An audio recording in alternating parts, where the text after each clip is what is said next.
म्हातारपण येईल पण एकही दात पडणार नाही, एवढे चांगले दात मजबूत होतात. किंवा दाताला दाढेला लागलेली कीड, तोंडाचा घाण वास येणे, दात पिवळे होणे, हिरड्यावरील सूज, दातातून रक्त येणे, अशा प्रकारच्या कोणत्याही ओरल प्रॉब्लेम्सवरती तुम्हाला हा उपाय कामी येणार आहे. 100% घरगुती उपाय आहे, नैसर्गिक उपाय आहे.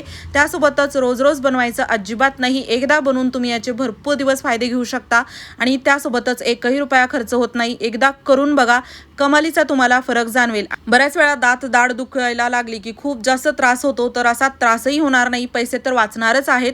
त्यासोबतच बघा, चला यासाठी आपल्याला काय काय लागणार आहे ते बघूयात. पण व्हिडिओ पूर्ण बघा, जेणेकरून 100% तुम्हाला रिझल्ट मिळेल. आवडल्यास मित्रपरिवारासोबत शेअर करायला विसरू नका. यासाठी इथे मी घेतलेला आहे कडुलिंबाचा पाला. कडुलिंबाचा वाळलेला पाला मी वापरलेला आहे. फ्रेश ताजा पाला जरी घेतला कडुलिंबाचा तरी चालतो, पण तो कसा वापरायचा ते मी पुढे तुम्हाला सांगणार आहेच. त्या अगोदर बघा, वाळलेला कडुलिंबाचा पाला अगदी घराच्या आजूबाजूला कुठेही मिळतो आणि आता सध्या ऊनही खूप जास्त आहे, त्यामुळे कडुलिंबाचा पाला घ्यायचा. साधारण 1 दिवस उन्हामध्ये ठेवला किंवा असंच घरामध्ये आणून ठेवला की दुसऱ्या दिवशी चांगलाच तो वाळतो. आणि वाळल्यानंतर असा भरपूर कडुलिंबाचा पाला घ्यायचा. वाळल्यानंतर त्याला आपल्याला असं थोडंसं चोळून क्रश करायचं आहे, बारीक याचा चुरा करायचा आहे. त्यानंतर एखादी गाळणी घ्यायची, गाळणीमध्ये हा पाला टाकून त्याला आपल्याला गाळून घ्यायचा आहे. म्हणजे जे बारीक पावडर आहे याचं झालेलं ते बाजूला काढायचं आणि मोठा मोठा जो इथे कडुलिंबाचा पाला आहे तो दुसऱ्या वाटीमध्ये काढायचा आहे. कमी जास्त तुमच्यानुसार तुम्ही याला बनवू शकता आणि भरपूर दिवस याला बनवून तुम्हाला ठेवता देखील येतं. म्हणजे पाहिजे तेव्हा वापरता येतं आणि डेली देखील तुम्ही याला वापरू शकता. म्हणजे तुम्हाला टूथपेस्टमध्ये पैसे खर्च करण्याची गरज पडणार नाही. आता बघा, 2 वाट्यामध्ये, एकामध्ये थोडा पाला मोठा आहे कडुलिंबाचा आणि एका वाटीमध्ये चांगलाच बारीक आपण पावडर केलेला आहे कडुलिंबाच्या पाल्याचं ते आहे. पावडर जे झालेलं आहे बारीक, यामध्ये आपल्याला टाकायचा आहे खायचा सोडा. 2 म्हणजे चिमूटभर मी एवढा खायचा सोडा टाकलेला आहे. छोटा अर्धा चमचा घेतला तरी चालतं. बेकिंग पावडर किंवा इनो वापरायचं नाही, खायचा सोडाच वापरायचा आहे. खायचा सोडा टाकून चांगलं व्यवस्थित मिक्स करायचं. आणि इथे जर तुम्ही ओला लिंबाचा पाला वापरत असाल तर त्यासाठी बघा काय करायचं, मिक्सरच्या भांड्यामध्ये पेस्ट करायची. त्याची रस एका वाटीमध्ये काढायचा आणि बाकी पेस्ट दुसऱ्या वाटीमध्ये काढायची. जसं इथं आपण केलेलं आहे ना तसंच अगदी. त्यानंतर ना जी रस आहे लिंबाचा त्यामध्ये बाकी इतर गोष्टी टाकायच्या, जसं आपण या बारीक लिंबाच्या पाल्याच्या पावडरमध्ये टाकत आहोत तसंच. यानंतर बघा, आपल्याला इथे लागणार आहे तुरटी. तुरटी इथे मी घेतलेली आहे. 2 चिमूटभर तुरटी एवढी घेतलेली आहे आणि ती यामध्ये टाकायची. अगोदरच पावडर करून ठेवलेली आहे तर ती मी इथे वापरली.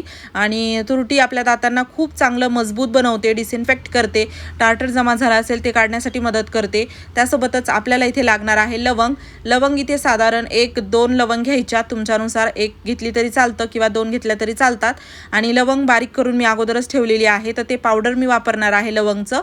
आणि लवंग समोर फुल असलेलंच लवंग घ्यायची, म्हणजे कसं फक्त काडी असेल, दांडी असेल तर त्याचा काही फायदा होत नाही, वास येतो पण फायदा होत नाही. त्यामुळे समोर जो गोलाकार असतो ना पिवळसर थोडासा, तेच असलेली लवंग वापरायची. बारीक पावडर करायचं आणि यामध्ये टाकायचं.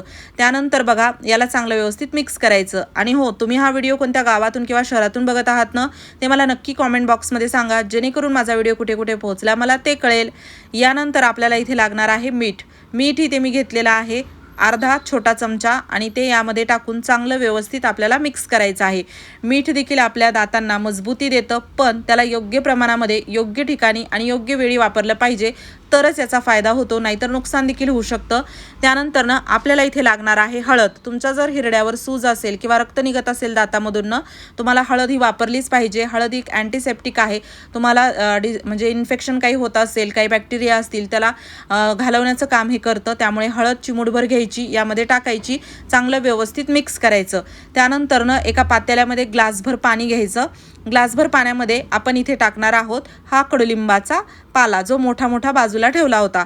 जास्त नाही टाकला, 1 चमचाभर पाला टाकलेला आहे, बाकीचा ठेवलेला आहे नंतर वापरासाठी. आणि बघू शकता 1 ग्लास पाण्यासाठी 1 चमचा कडुलिंबाचा पाला पुरेसा होतो. यामध्ये आपल्याला टाकायचं आहे मीठ. मीठ इथे मी टाकलेलं आहे अर्धा छोटा चमचा या पाण्यामध्ये. आणि आता हे पाणी आपल्याला गॅसवरती ठेवायचं आहे. उकळी येण्यासाठी याला गरम करायचं आहे. पाण्याचा कलर बदलेपर्यंत, 1-2 उकळ्या येऊपर्यंत हे पाणी आपल्याला गरम करून घ्यायचं आहे. पाणी गरम होत आहे तोपर्यंत आपण पुढची प्रोसेस करूयात. याला तुम्ही 2-3 वेगवेगळ्या प्रकारे वापरू शकता.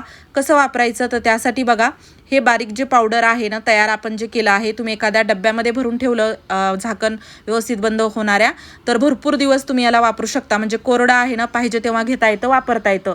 तर तसं मी जास्तच बनवलेलं आहे. त्यातील थोडं एका छोट्या वाटीमध्ये काढलं. कसं वापरायचं ते बघूयात. त्या अगोदर बघा पाणी गरम होत आहे, पाण्याचा कलरही बदलत आहे, पण अजून उकळी आलेली नाही. 1-2 उकळी आपण येऊ देऊ आणि त्यानंतर गॅस बंद करू. आता आपण या म्हणजे बघा ही छोटी वाटी जी आहे ना त्यामध्ये टाकणार आहोत टूथपेस्ट.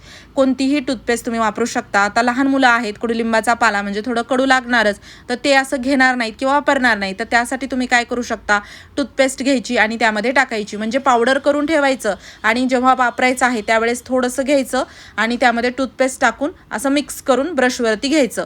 आता कसं वापरायचं, किती वेळा वापरायचं ते देखील मी तुम्हाला दातांवरती माझ्या मुलाला मी वापरून दाखवणार आहे. तुम्हाला काहीच असं वेगळं लागत नाही, टेस्ट वेगळा येत नाही आणि असंही आपण ब्रश करतोच. त्यामुळे नक्कीच तुम्ही हे वापरून बघा आणि खूप फायदेशीर आहे, अगदी स्वस्तात मस्त. आणि जर तुम्हाला इथे टूथपेस्ट टाकायचं नाही यामध्ये आणि वापरायचं आहे तर कसं वापरू शकता, म्हणजे मोठी माणसं आहेत सरळ वापरू शकता याला.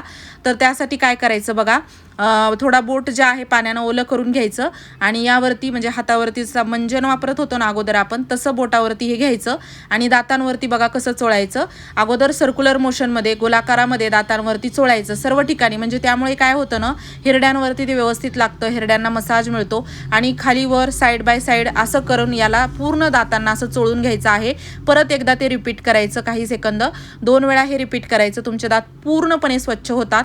आणि टूथपेस्टने कसं वापरायचं ब्रशवरती घेऊन ते तर आपण बघणारच आहोत.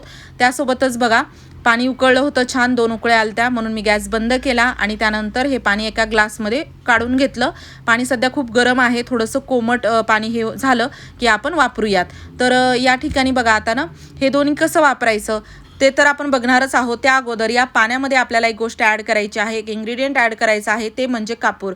कापूर इथे बघा आपल्या देवघरामध्ये असतोच. कापूर खूप चांगला आहे, एकदा वापरून बघा, जास्त नाही वापरायचा, अगदी चिमूटभर कापूर घ्यायचा आहे. अगोदरच बारीक करून ठेवलेला आहे तोच मी कापूर घेतला आणि तो या पाण्यामध्ये टाकायचा, चांगलं व्यवस्थित मिक्स करायचं. आता तुम्हाला जर खूप जास्त त्रास असेल ना, बघा डॉक्टर देखील म्हणतात कोमट पाणी करा, त्यामध्ये मीठ टाकून गुळण्या करा दिवसाच्या 2-3 वेळा.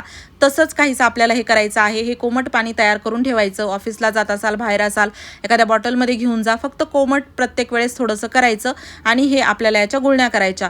2-3 वेळा गुळण्या करायच्या. कशा करायच्या ते आपण बघणारच आहोत. त्या अगोदर ब्रश बघा, 2 टाईप ब्रश आपल्याला करायचा आहे. या पेस्टचा, या पावडरचा वापर करून 2 टाईम ब्रश करा किंवा असाच 2 टाईम ब्रश करा. तुमचे भरपूर ओरल प्रॉब्लेम्स दूर होतील. अगदी खूप जास्त दात स्वच्छ होतात, पांढरे शुभ्र होतात. आणि जसं आता यामध्ये तर कडुलिंब आहे, तर कडुलिंब काही तुम्हाला जसं तुमचे दात स्वच्छ करण्यासाठी मदत तर करतंच, त्यासोबतच दात मजबूत देखील करतं. आणि त्यासोबतच हे जे पावडर आपण बनवलेलं आहे त्या पावडरने दिवसातून 1 वेळा तरी नक्की तुम्ही ब्रश करा किंवा जसं महिन्यातून 2-3 वेळा, अशा प्रकारे तुम्ही तुमचा शेड्यूल बनवा.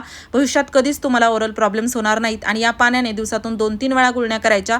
थोडा वेळ तोंडामध्ये पाणी घ्यायचं, इकडे तिकडे फिरवायचं आणि त्यानंतर बाहेर काढायचं. ट्राय करा, खूप चांगला रिझल्ट मिळतो. काही प्रश्न असतील कॉमेंटमध्ये विचारा. व्हिडिओ आवडला असेल जास्तीत जास्त शेअर करा. चॅनलवरती नवीन असाल तर सबस्क्राईब करायला विसरू नका. पूर्ण व्हिडिओ पाहिल्याबद्दल मनापासून धन्यवाद.